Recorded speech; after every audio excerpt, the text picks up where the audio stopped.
चौदह नंबर जिला परिषद स्वामी को दौड़ी रे बांधी टाणी टाणी नेले ग्रामवासी। सोशल मीडिया रे वायरल हैला वीडियो। बालेश्वर जिला बस्ता ब्लॉक 14 नंबर जोन लो जिला परिषद सदस्यंक स्वामी को माड़ मारिबा और दौड़ी रे बांधी टाणी टाणी नेबा घटना सोशल मीडिया रे वायरल हेबारे लागिछि। एहाको नेई उभय पक्ष थानार द्वारस्थ होइछन्ति। अन्यपटे घटना पछरे कारण जहाँ भी थाउ लोके आईन को हाथ को नेबा को नहीं साधारण रे नापसंद करा जाइछि।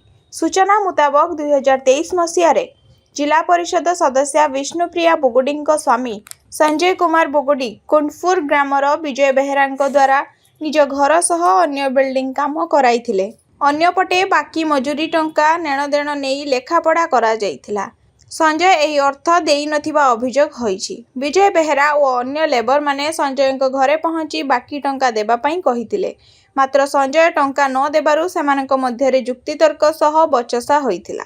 शेषरे सेमाने संजय को एक दौड़ी रे बांधी गाँ दांडरे टाणी टाणी नेइथिले।